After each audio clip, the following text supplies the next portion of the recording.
धौलपुर में एक महिला के साथ 4 युवकों द्वारा सामूहिक दुष्कर्म का मामला सामने आया है। महिला ने पुलिस में शिकायत दर्ज कराई है कि जब वो अपनी बीमार मां को देखने जा रही थी तो उसे गुलाब बाग चौराहे पर एक परिचित युवक मिला, जिसने उसे बहला फुसलाकर बाइक पर बैठा लिया। इसके बाद युवक ने अपने 3 अन्य साथियों को बुलाया और उन्होंने महिला को 4 दिनों तक बंधक बनाकर रखा और अलग अलग स्थानों पर सामूहिक दुष्कर्म किया।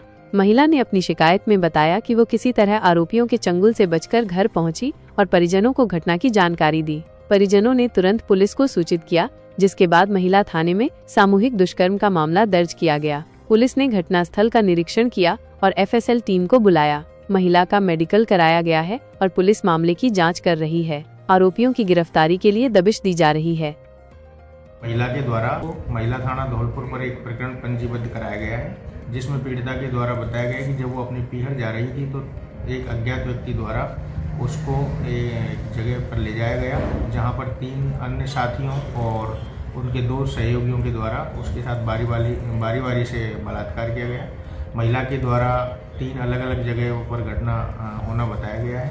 प्रकरण की जो तिथि है, जो घटना घटित हुई है, वो 19 फरवरी की पीड़िता के द्वारा बताई गई है। प्रकरण में पीड़िता के बयान लिखित किए जा चुके हैं और प्रकरण का अन्य जो कार्रवाई है FSL टीम द्वारा निरीक्षण और अन्य गवाहों के बयान और अन्वेषण है वो अभी चल रहा है। धौलपुर के समोना गांव में एक महिला ने अपने ससुराल वालों को विषाक्त चाय परोसकर और फिर खुद भी जहर खाकर सनसनी फैला दी। इस घटना में महिला के ससुर, सास और जेठानी बेहोश हो गए, जबकि महिला गंभीर रूप से बीमार है। सभी को इलाज के लिए अस्पताल में भर्ती कराया गया है। महिला ललितेश की शादी 6 महीने पहले हुई थी और उसके पति ब्रजेश के अनुसार वो शादी के बाद से ही मानसिक रूप से परेशान थी। गुरुवार को उसने अपने ससुर, सास और जेठानी को चाय में जहर मिलाकर दिया, जिससे वे सभी बेहोश हो गए। अगले दिन शुक्रवार को ललितेश ने भी जहर खा लिया और उसके पति ने उसे अस्पताल पहुंचाया।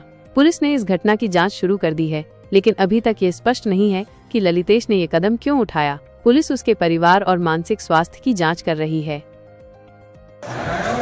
मेरा नाम राजकुमारी है और मतलब पापा जी, मैं दलिया पिसाने गई थी चाचा के घर पर, तो पापा जी दूध लेके आए थे प्लॉट से भैंस का। पापा जी ने दूध ललिता को दे दिया।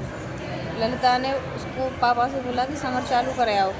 पापा समर चालू करने के लिए चले गए। ललिता ने उसके बाद में उसमें कुछ मिला दिया। मैं थोड़ी देर बाद घर आई, फिर मैंने उसको दूध को उठा के वहाँ से चाय बनाने रख दी। चाय बना दी, मैंने पी ली और मतलब सास ससुर को पिला दी। फिर उसके बाद में सबको चक्कर आने लग गए, उल्टी होने लग गई।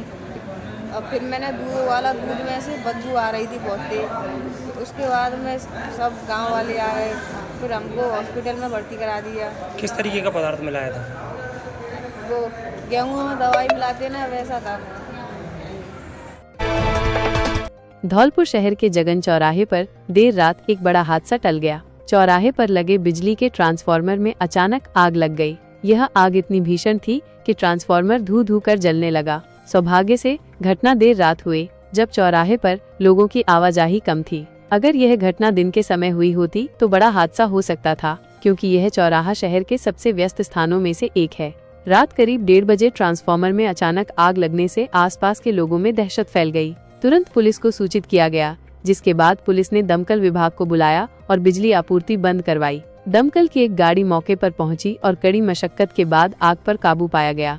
स्थानीय निवासियों ने बताया कि कुछ दिन पहले ही बिजली निगम के अधिकारियों को शहर के सार्वजनिक स्थानों पर लगे खुले बिजली के ट्रांसफार्मरों के बारे में चेतावनी दी गई थी। हालांकि निगम ने इस चेतावनी पर कोई कार्रवाई नहीं की। स्थानीय लोगों का कहना है कि अगर ये हादसा दिन के समय हुआ होता तो जान माल का भारी नुकसान हो सकता था।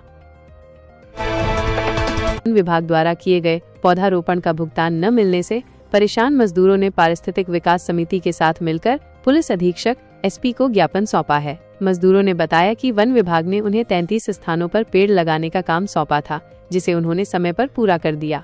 मजदूरों के अनुसार वन विभाग के देवराज और रणवीर इस कार्य की देखरेख कर रहे थे, जिन्हें जनवरी 2025 में निलंबित कर दिया गया था। मजदूरों का कहना है कि उन्होंने वर्क ऑर्डर के अनुसार सभी स्थानों पर पेड़ लगा दिए हैं। जिला वन अधिकारी DFO ने इसका एक छोटा सा बिल भी बनाया था, लेकिन जब मजदूरों ने अपना बकाया भुगतान मांगा तो उन्हें टालना शुरू कर दिया गया।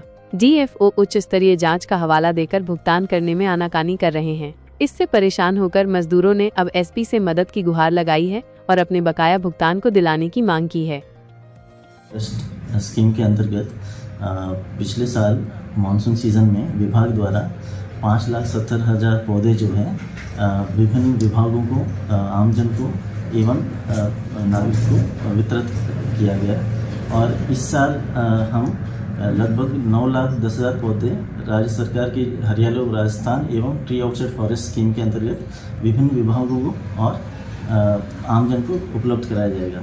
इस साल का जो टारगेट है पिछले साल के टारगेट के लगभग 1.5 गुना अधिक किया गया है।